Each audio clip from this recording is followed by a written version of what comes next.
La pureté de l'épouse du Christ est un parfum doux. Alors que je priais hier soir, le Seigneur Jésus-Christ m'a donné cette parole.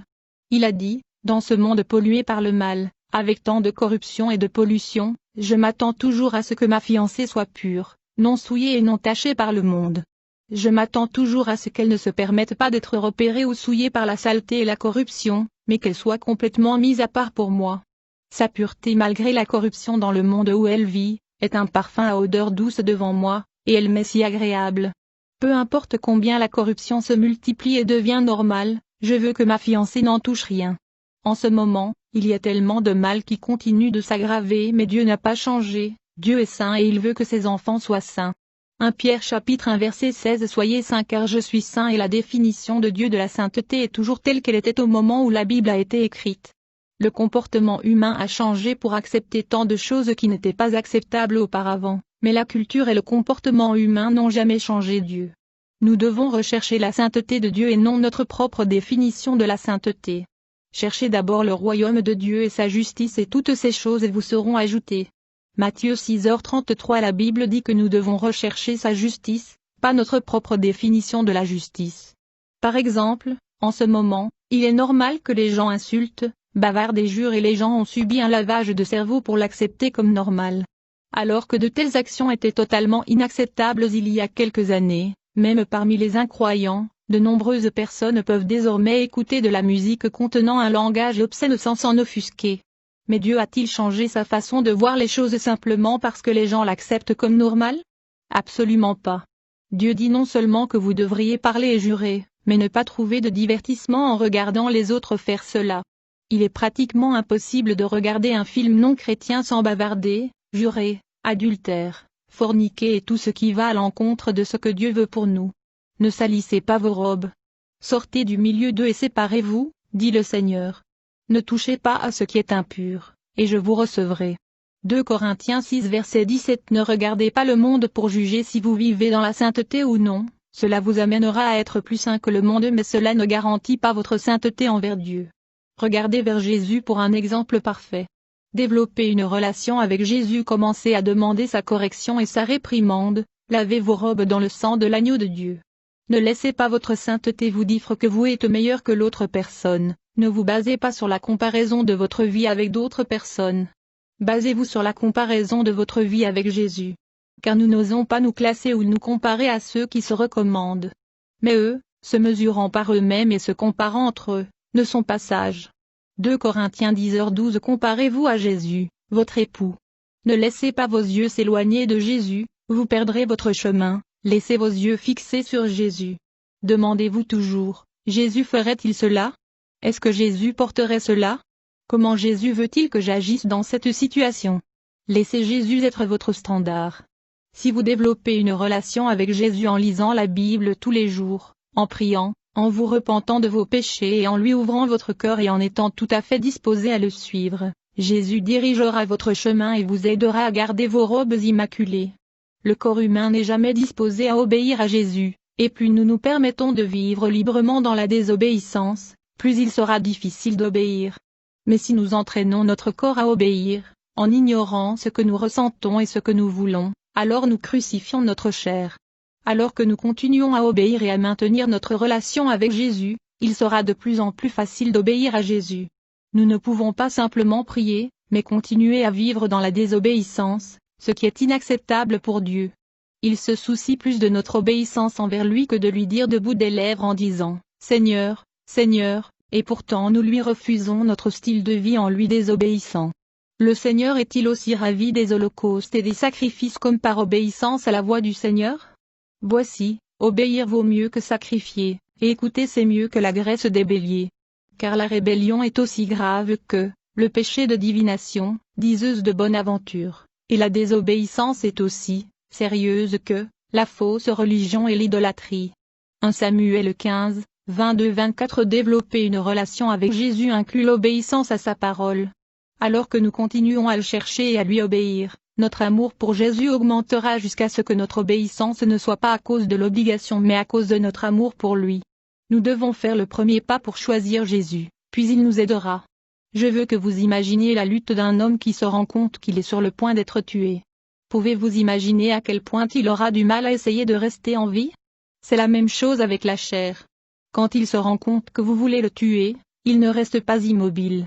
Il combattra tout ce qu'il peut, vous donnant des excuses pour lesquelles vous ne pouvez pas prier maintenant, pourquoi vous ne pouvez pas vous repentir maintenant. Mais vous devez lui dire non et l'affamer. Vous devez prendre l'épée de l'esprit, qui est la parole de Dieu, lire et vivre la parole de Dieu, et tuer la chair. Si vous ne tuez pas la chair maintenant, cela tuera votre âme en vous emmenant en enfer. Tous les désirs de s'habiller indécemment même lorsque vous savez que Dieu ne l'aime pas, l'orgueil, le pardon, le désir de courir après l'argent, le divertissement et tout le reste, nous ne les avons que parce que nous sommes toujours dans ce corps, chair, mais immédiatement on se déconnecte à la mort, on se rend compte que toutes ces choses n'étaient rien. C'est pourquoi lorsqu'une personne est sur le point de mourir, elle veut que quelque chose ait à voir avec Dieu, comme la prière ou la Bible, sa chair est presque morte et elle se rend compte de ce qui est important. Mais nous n'avons pas besoin d'attendre que notre chair soit physiquement morte, nous pouvons la tuer maintenant en utilisant la parole de Dieu, afin qu'elle ne nous aveugle pas sur ce qui est vraiment important.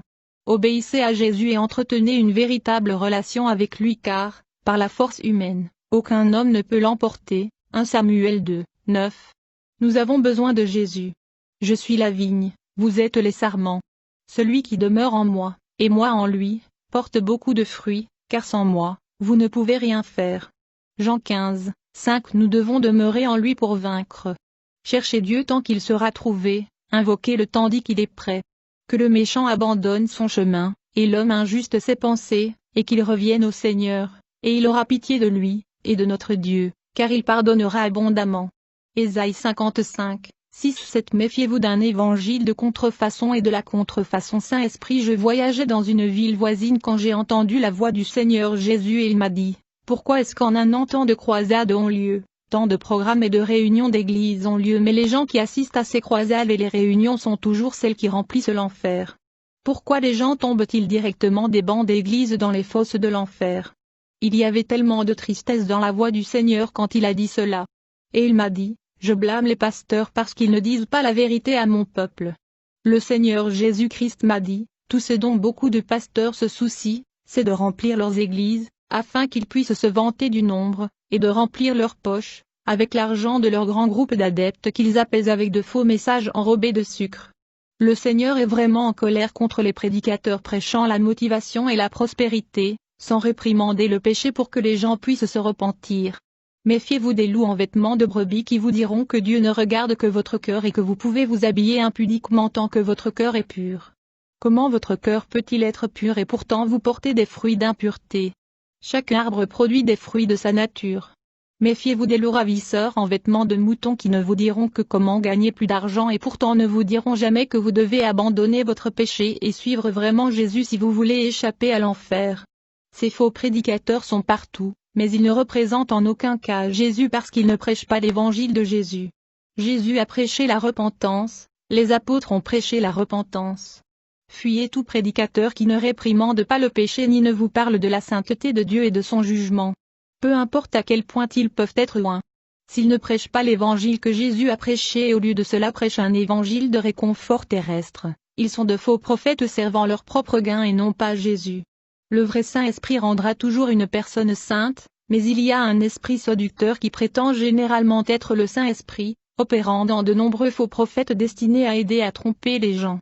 1 Jean 4 verse 1. Bien-aimés, ne croyez pas tous les esprits, mais testez les esprits s'ils sont de Dieu, parce que de nombreux faux prophètes sont sortis dans le monde.